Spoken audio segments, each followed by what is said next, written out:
Hello friends, good evening, good morning, good afternoon. जिस भी समय आप ये वीडियो देख रहे हैं, मेरा विशेष ले सकते हैं। Okay, clear.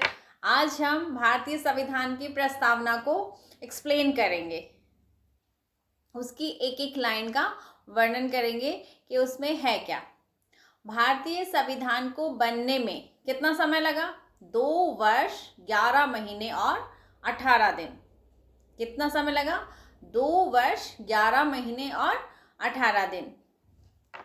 जो भारतीय संविधान है उसमें प्रस्तावना का विचार आया कहाँ से? दिमाग में सवाल आता होगा कि जो संविधान की प्रस्तावना है उसका विचार आया कहाँ से? तो यह विचार आया अमेरिकी संविधान से। जैसे नीति निर्देशक तत्व कहाँ से लिए गए हमारे संविधान में? ऑस्ट्रेलिया के संविधान से। और पंचवर्षीय योजनाओं को कहाँ से लिया गया? सोवियत संघ से लिया गया। उसी प्रकार हमारे संविधान की प्रस्तावना का विचार कहाँ से आया? अमेरिकी संविधान से। क्लियर। और जो संविधान की प्रस्तावना थी, प्रस्तावना में भाषा को कहाँ से लिया गया है? भाषा को लिया गया है ऑस्ट्रेलिया के संविधान से। क्लियर। जब क्वेश्चन बनता है भारतीय संविधान की प्रस्तावना का विचार कहाँ से आया, तो आंसर होगा हमारा अमेरिकी संविधान।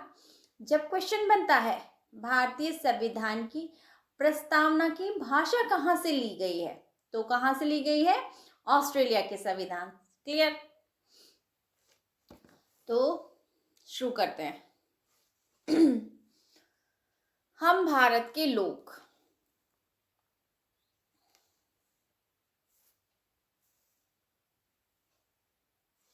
ये लाइन क्या है?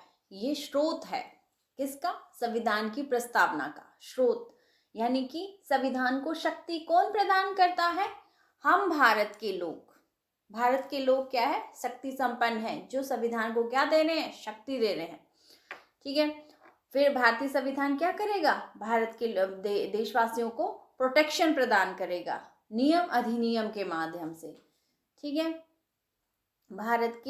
हम भारत के लोग यानी कि भारत के लोग संविधान को क्या दे रहे हैं? शक्ति दे रहे हैं, उसको मजबूत बना रहे हैं।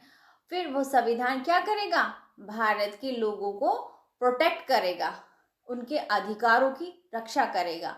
हर एक चीज भारतीय संविधान की कहाँ मेंशन है? भारत के लोगों के अधिकार भारतीय संविधान में। क्लियर। हम भारत के लोग भारत को एक संपूर्ण प्रभुत्व संपन्न। अब इस लाइन का देखते हैं। भारत 200 वर्षों तक कहाँ? अंग्रेजों की गुलामी में था। फिर अचानक से आजाद हुआ तो भारत अपने आप में एक संप्रभु राज्य बना। संप्रभु का मतलब होता है स्वयं के ऊपर प्रभु, यानी कि अपनी मर्जी का राजा। ये लाइन बताती है कि अब अंग्रेजों के अधीन हमारा देश नहीं है, स्वयं के ऊपर संप्रभु है। क्लियर। भारत को एक संपूर्ण प्रभुत्व संपन्न समाजवादी पंथ निरपेक्ष लोकतंत्रात्मक गणराज्य बनाने के लिए। समाजवादी से तात्पर्य यहाँ यूरोपियन वाला समाजवाद नहीं।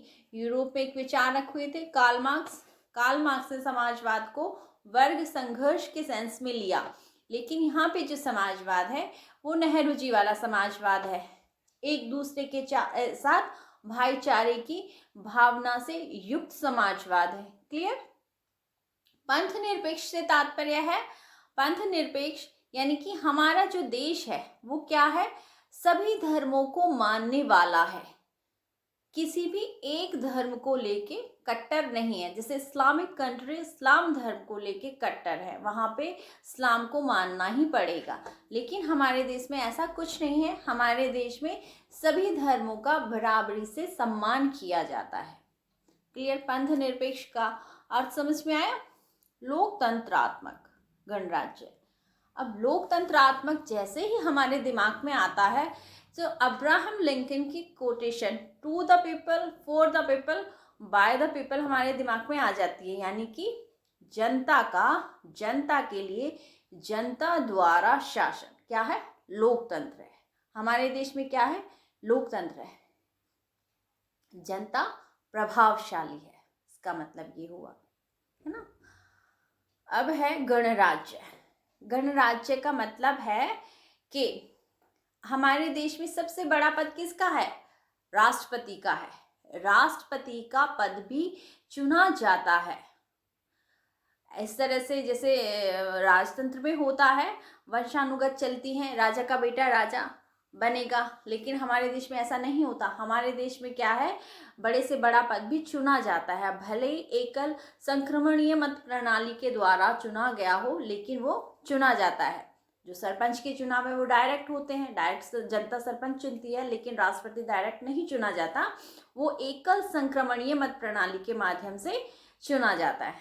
क्लियर? आया समझ में? अब गणराज्य का मतलब, आगे बढ़ते हैं। गणराज्य बनाने के लिए तथा उसके समस्त नागरिकों को, किसके समस्त नागरिकों को? भारत के किसके? भारत के समस्त नागरिकों को क्या देती है? सामाजिक, आर्थिक और राजनीतिक न्याय देते हैं। जो हम भारत के लोग हैं, ये क्या है? स्रोत है। भारत राष्ट्र को मजबूत बनाने के लिए, लोकतंत्र को मजबूत बनाने का स्रोत है भारत की जनता। अब वो क्या कर रही है? जनता के लिए सामाजिक, आर्थिक और राजनीतिक न्याय, विचार अभिव्यक्ति और विचार अभिव्यक्ति, विश्वास, धर्म और उपासना की स्वतंत्रता देती है। ठीक है। भारतीय संविधान में क्या है? सामाजिक न्याय की व्यवस्था की गई है। सामाजिक न्याय क्या होता है? सबको बराबरी का अधिकार हो, कोई ऊंच नीच नहीं हो, सब बराबर हो, सब समान हो, कोई जाति पाति का भेद नहीं। आर्थिक न्याय, आर्थिक न्याय से तात्पर्य है जो कैपेबल है। एग्जाम्स कंडक्ट करवाई जाती हैं बड़े से बड़े अधिकारी के लिए, बड़े से बड़े पद के लिए एग्जाम्स कंडक्ट करवाई जाती हैं। IAS, कलेक्टर, क्लर्क, छोटे से छोटा पद, चपरासी, सबके लिए क्या है? एग्जाम्स ली जाती हैं। उसके बाद उनकी योग्यता के हिसाब से उनका चुनाव होता है। ये क्या है? जो उनको आर्थिक संपन्नता देता है। ये हो गया आर्थिक न्याय, कोई भेदभाव नहीं किसी भी प्रकार का। सामाजिक न्याय, सब ऊंच नीच जात पात कुछ नहीं है हमारे देश में, सब लोग बराबर हैं। राजनीतिक न्याय, राजनीतिक न्याय क्या है? पहले स्त्रियों को वोट देने का अधिकार नहीं था, लेकिन जैसे संविधान बना तो स्त्रियों को वोट देने का अधिकार मिल गया। ये क्या है? राजनीतिक न्याय। क्लियर? प्रतिष्ठा और अवसर की समता प्राप्त कराने के लिए, प्रतिष्ठा मतलब होता है समाज में मान सम्मान, एक बड़े से बड़े ओहदे के लिए हमको क्या दिया जाता है? चुनाव किया जाता है। कोई भी किसी को ऐसे ही नहीं बना दिया जाता। जैसे सरपंच भी चुना जाएगा तो डायरेक्ट जनता चुनेगी, उससे उसको प्रतिष्ठा मिलती है। अवसर मतलब सबको बराबरी का अवसर है। कभी स्त्रियों की सीट आती है, कभी जेंट्सों की सीट आती है, कभी SC की आती है, कभी ST की आती है। ये क्या है? ये अवसर है। सारी जाति पाति के लोगों को, सबको क्या बराबरी का अवसर दिया जाता है। क्लियर? तथा उन सब में व्यक्तियों की गरिमा और राष्ट्र की एकता और अखंडता को सुनिश्चित करने वाले बंधुत्व को बढ़ाने के लिए दृढ़ संकल्प होकर अपनी इस संविधान सभा में आज दृढ़ संकल्प, ये जो दृढ़ संकल्प है, ये जो दृढ़ संकल्प है, इस लाइन से, इस प्रेम्बल को हम एक प्रतिज्ञा के सेंस में देखेंगे शुरू से। ठीक है? दृढ़ संकल्प से अब हम इसको प्रतिज्ञा के सेंस में देखेंगे। हम भारत के लोग भारत को एक संपूर्ण प्रभुत्व संपन्न समाजवादी पंथ निरपेक्ष लोकतंत्रात्मक गणराज्य बनाने के लिए उसके समस्त नागरिकों को सामाजिक, आर्थिक, राजनीतिक न्याय, विचार अभिव्यक्ति, विश्वास, धर्म की उपासना, स्वतंत्रता, प्रतिष्ठा और अवसर की समता प्राप्त करने के लिए उन सब में व्यक्ति की गरिमा और राष्ट्र की एकता और अखंडता की सुनिश्चितता करने वाले बंधुत्व बढ़ाने के लिए दृढ़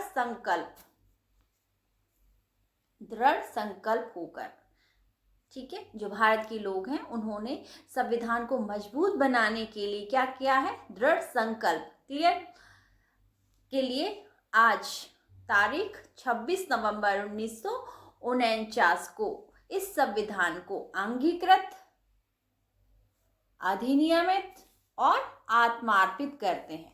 ठीक है। जो भारत के लोग हैं उन्होंने दृढ़ संकल्प किया है कि किस तारीख को, 26 नवंबर 1949 को, किस तारीख को, 26 नवंबर 1949 को क्या किया है, दृढ़ संकल्प किया है कि हम संविधान को अंगीकृत कर लेते हैं। अंगीकृत करने से तात्पर्य है उसको एक्सेप्ट कर लेना। संविधान में जितने भी नियम, अधिनियम, रूल, रेगुलेशन बनाए गए हैं उन सबको हमने स्वीकार किया है पूरे समर्पण के साथ।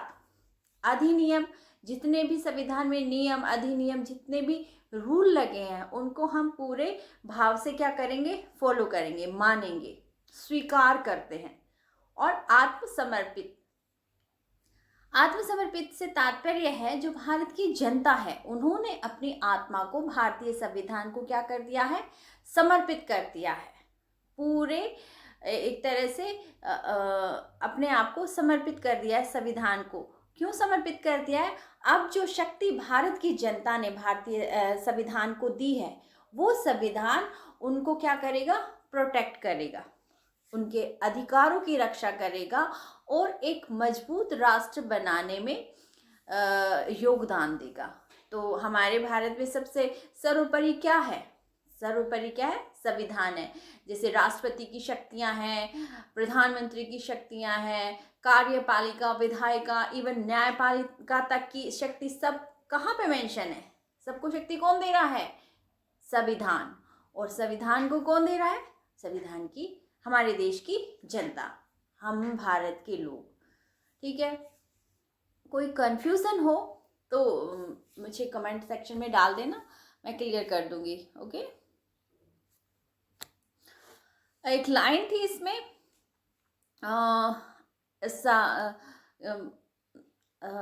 क्या था, 1946 में एक संवैधानिक संशोधन हुआ था। ठीक है। 1946 में एक संवैधानिक संशोधन हुआ था जिसमें सामाजिकता,